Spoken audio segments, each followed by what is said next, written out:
good present. To all our officials that are here in our midst, the community of Covie, you look surprised.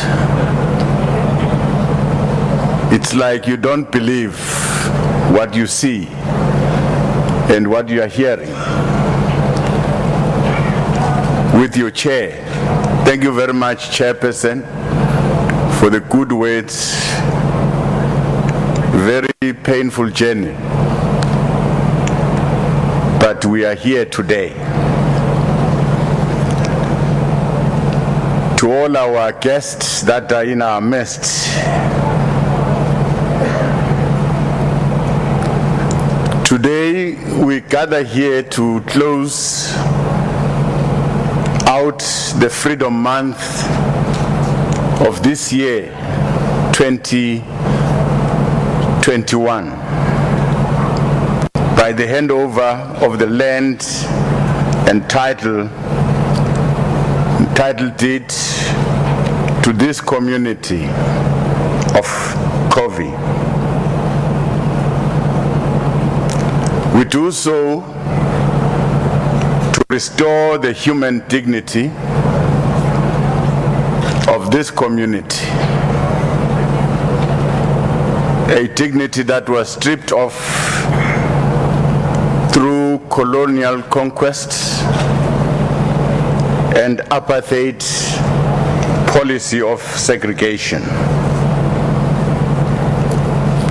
With this land handover, this community can now begin a new journey independently to determine their future.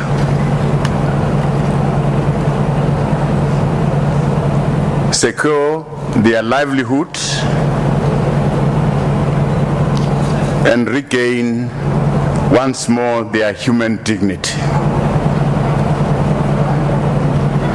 This event, it's a process of trying very hard to address the historical injustice of land inequality, displacement, and dispossession. This occasion today has bestowed on us a righteous pen of justice in order to correct the wrongs and injustice of the past.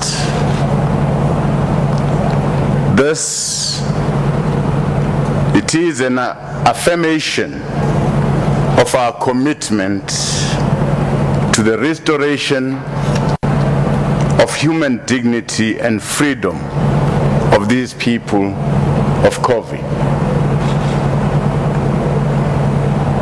It is giving life to the Constitution of our country,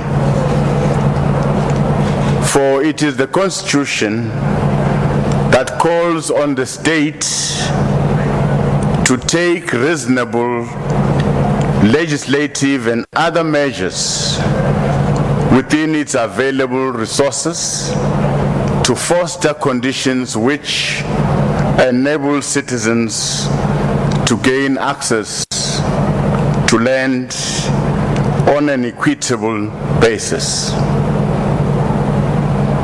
As this government, we will continue to heed to this injunction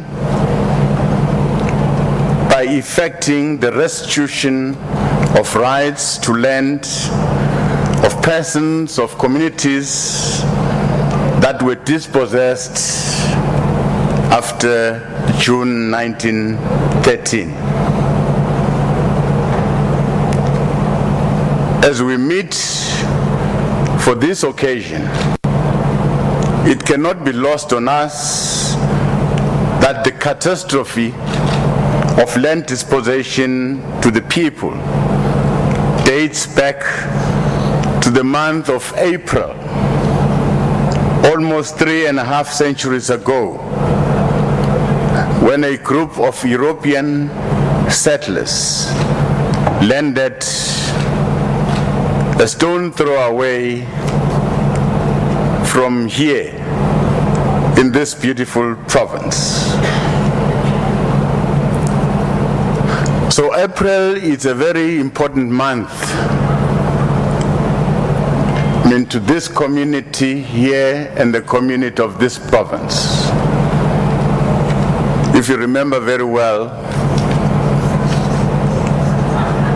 the first people that came into this province as settlers, they arrived here in April in 1652. And if you remember very well, we celebrated our freedom in 1994 in April. And you are getting your land back, your title deed, in April 2021.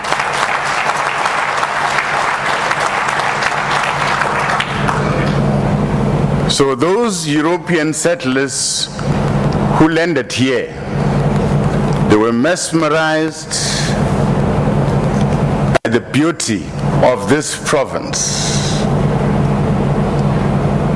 The majestic Table Mountain, beautiful mountain. And then the settlers sought to set up a refreshment station to supply the Dutch ship with fresh produce on their voyage to the east. That's how everything happened. So this province has a very rich history, that the caves at the Pinnacle Point also reveal crucial evidence that some of the planet's earlier inhabitants lived here in this province. It comes as no surprise that the two major European countries at the time, Britain and the Dutch, had their first contest in this province over the control of this iconic area, beautiful land, which their contest culminated into a war called the Anglo-Boer War.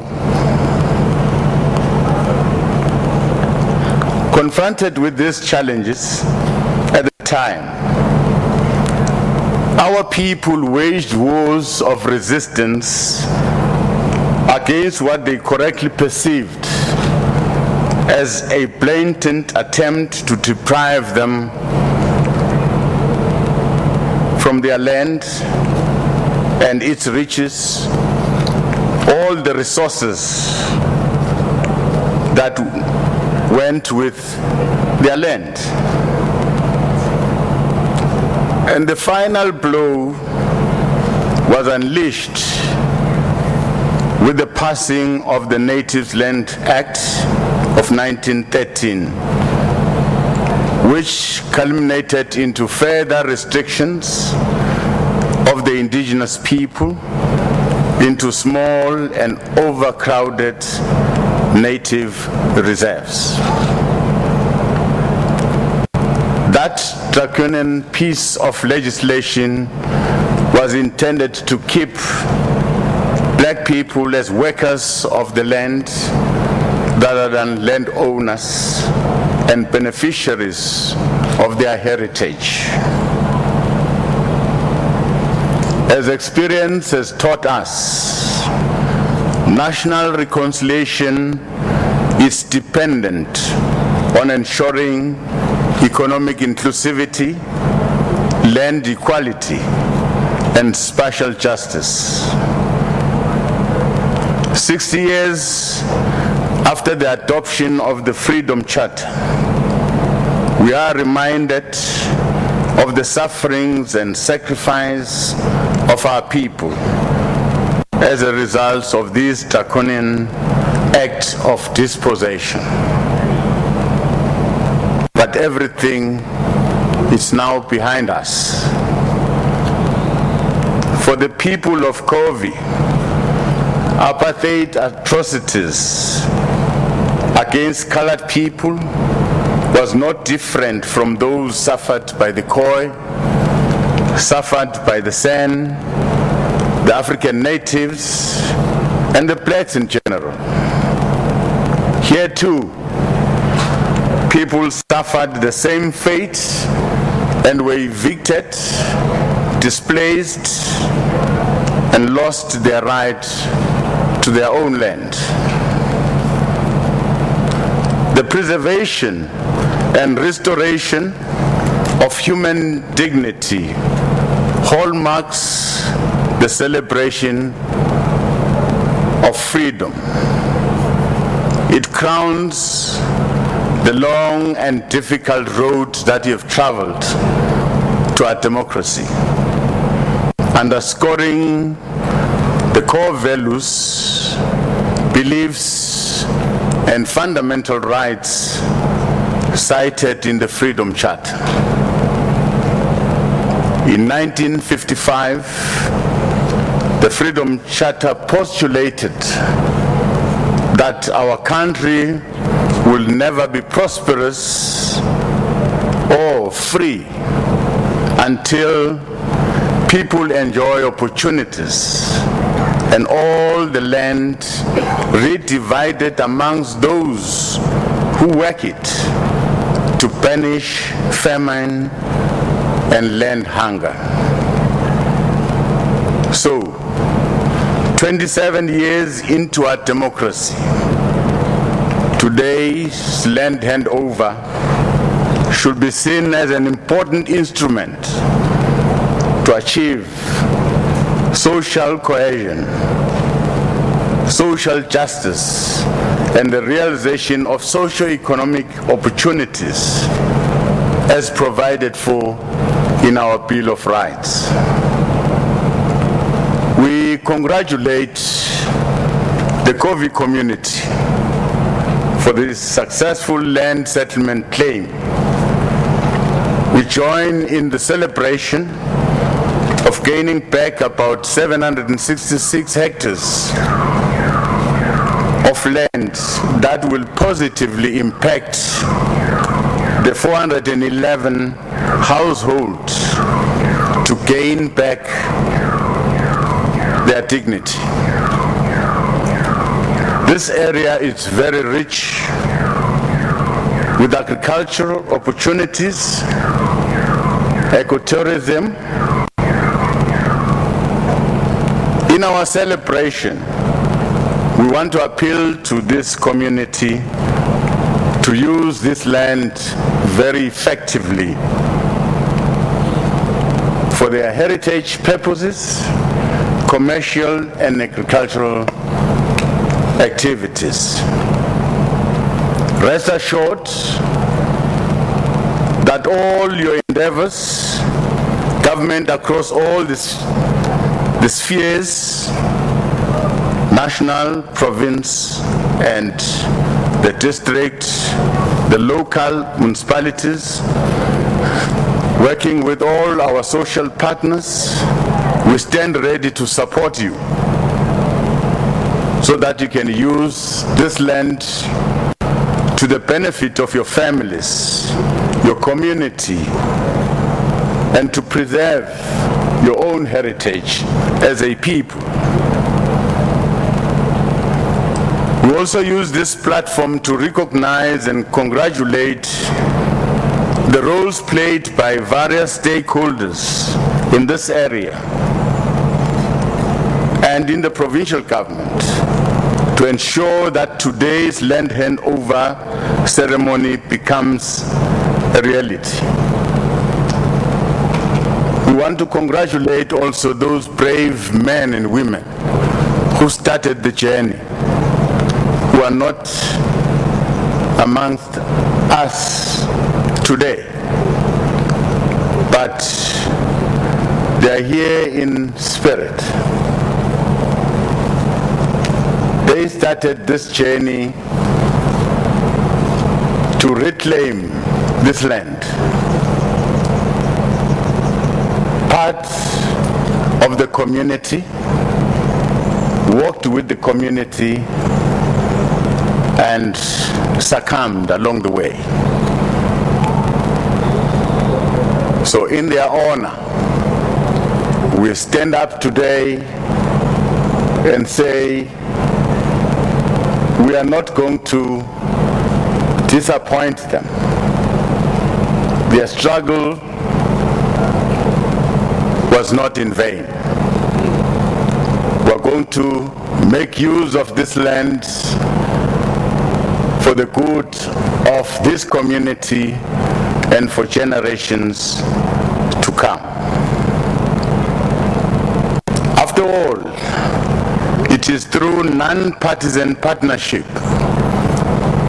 and working across ideological divides that inclusive land reform can be a catalyst for shared economic freedom and national prosperity. I'm happy today that we have got our national government represented by myself and the two ministers, a government led by the ANC, and we have got the provincial government as represented by the Premier, a government that is led by the DA. And we are all sharing one objective of restoring the dignity of our people. I'm happy to be part of this occasion.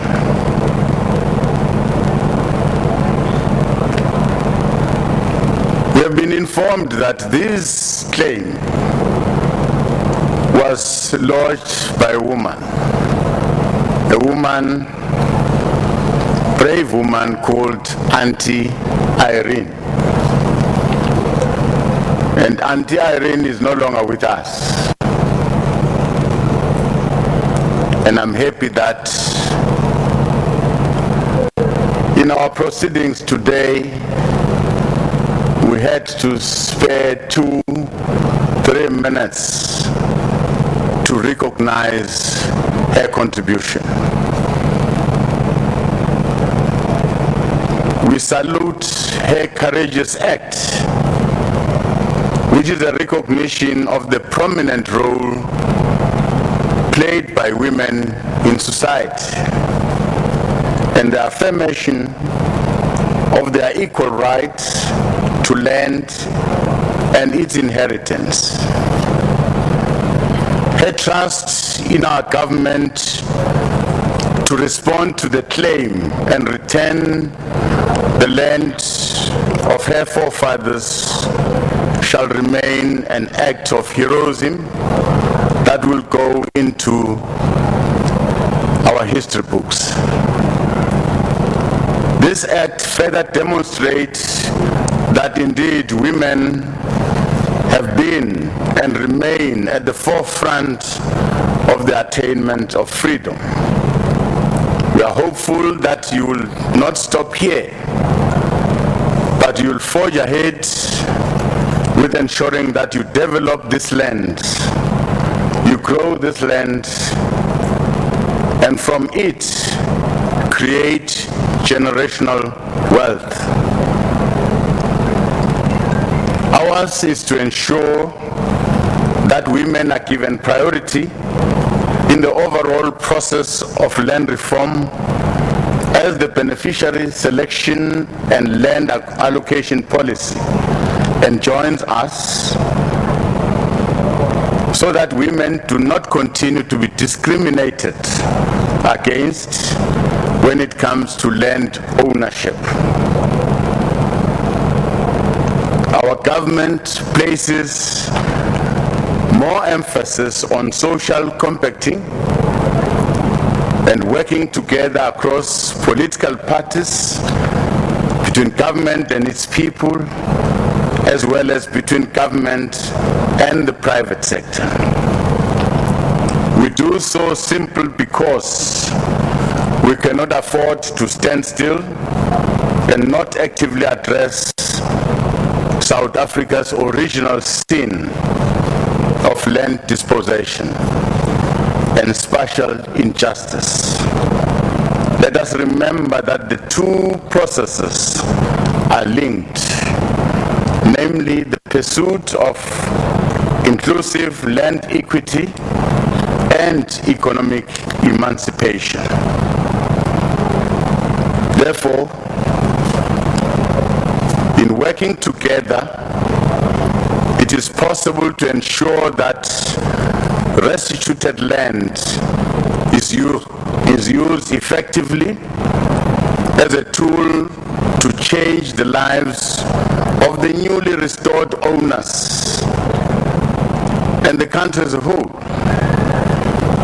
This we can achieve if we can ensure that the beneficiaries productively work their land and equally build a heritage that contributes to the healing of the past wounds, building a nation and the creation of a better future. For post-settlement support,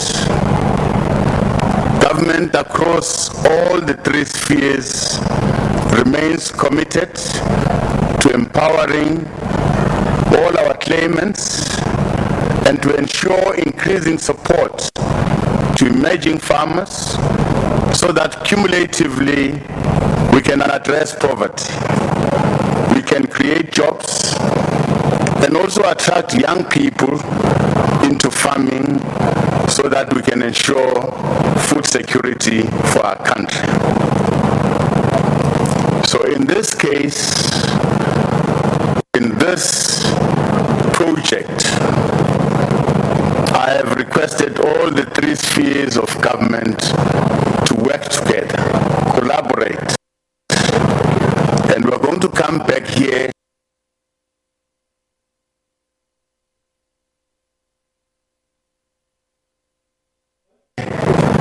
and witness the first project being launched in order to support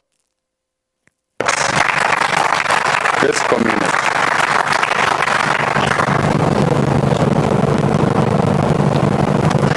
The restoration of land ownership to its rightful owners is not only an act of social justice, but it is also a necessary step to unlock the developmental potential of the area and the people. The potential of the biodiversity economy presents endless possibilities for ecotourism development that spatially connects Covie to the district economic nodes and the tourism hubs, including the garden route. Targeted agricultural support will be geared towards enhancing the productive capacity of this restituted land. And I'm happy that the Department of Agriculture is already ready with tailor-made support to ensure that there are food gardens in our homes.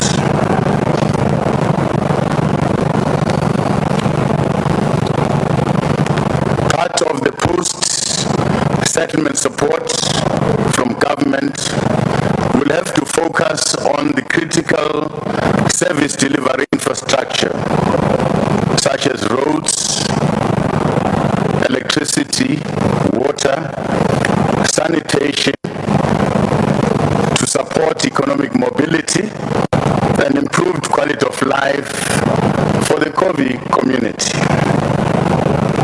Within the framework of the government's district development model, national government will work together with the province and the local government spheres to nurture the fulfillment of this potential.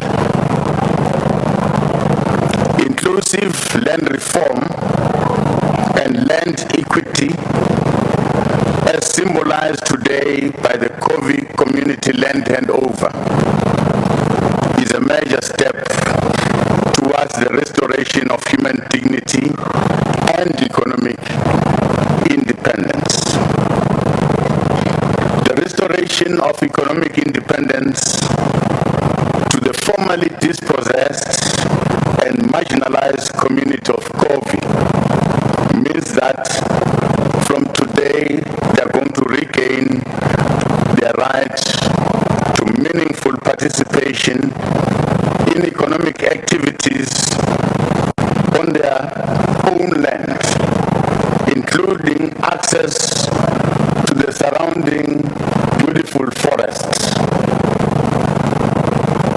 You can now go and cut wood and use the wood for yourself and leave trees that you are going to use, that you are going to live side by side with, so that they make this place a beautiful place. If you have got sheep, you can allow them to graze here. I can see that you're next to the sea, and you have been talking about fishing rights, and I know that you like fish. So I can assure you that you are going to get your fishing license as a community.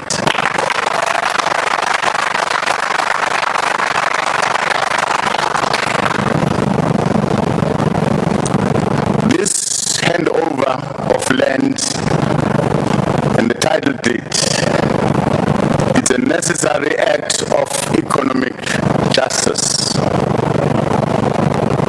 For land is a tradable asset that has got a commercial value which can be used by its owners to participate in the mainstream economy. But I must warn this community, don't lose this land by entering into very risky tradable deals that can eventually lead to you losing your land. And I'm aware that you have not received all your land, and in turn you have received money for part of your land.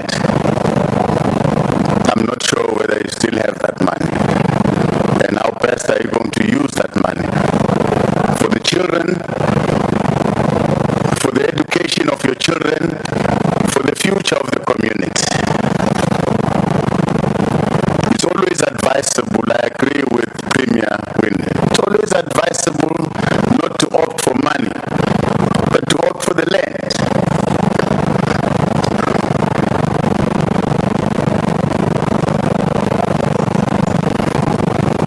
As government, we are working tirelessly to accelerate the process of land reform and ensuring a just and equitable access to land. I must congratulate the department for the efforts. We have done very well in terms of our restitution program. We have done very well in terms of our redistribution program. And I must thank the Department of Public Works, led by the Minister. You've done very well in terms of making land available for our people to settle, for human settlement. There is progress that we are making.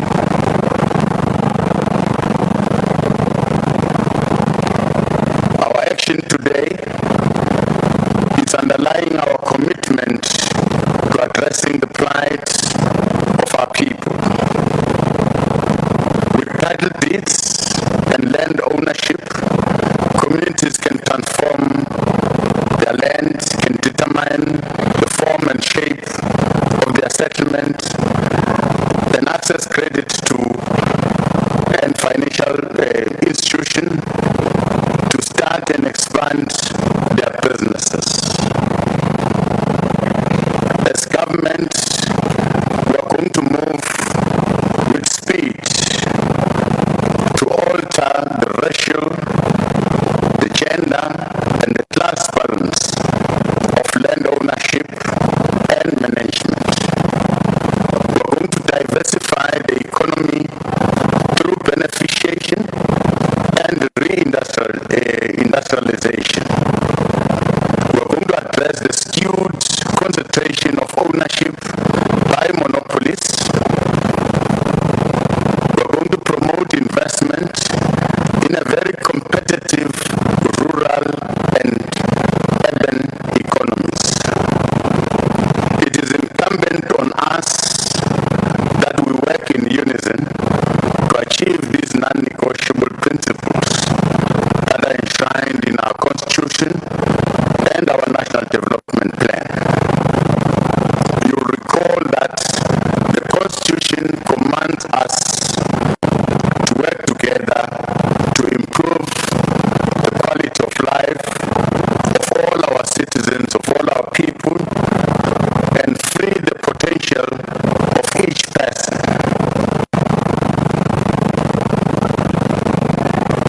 When we say that our land is our heritage, it is about giving land and property rights mainly to the economically disenfranchised to assist them to join the mainstream economy. As we have been at pains to highlight that we are committed to inclusive land reform, which is implemented in a responsible manner in line with the law that respects the basic human rights of all our people. But we must say, as government, we are concerned about the escalating price of land as a result of the state being the major buyer for purpose of restitution. Since 1994, we have appealed to our fellow citizens who are advantaged in the past by access to land to come to the party and facilitate the process of land restitution and redistribution by availing land at a reasonable price, as well as partnering with the new entrants. However, 27 years down the line, not much progress has been recorded. It is for these reasons that we are revisiting Section 25 of the Constitution that empowers government to pass a law to govern the expropriation of land without compensation. To this effect, Parliament, through a consultative process with the people, arrived at the point where it was felt that this section of the Constitution may need to be amended to make it explicit with regards to the circumstances. Good afternoon and apologies to our viewers for the sound on that event. The Deputy President David Mabuza handing over land, returning land to over 1,000 community members. He's promised them fishing rights in the future, saying that communities can transform when they have land and title deeds, saying that land assists those who are economically disenfranchised and allows them to enter the mainstream economy, speaking to them about the importance of owning land, saying if they're offered money or land, they should take land because there's so many possibilities and economic opportunities that come out of that. So again, an apologies to our viewers for that poor sound. We'll give you a wrap of that a little bit later on. For now, it's a very good afternoon. Welcome to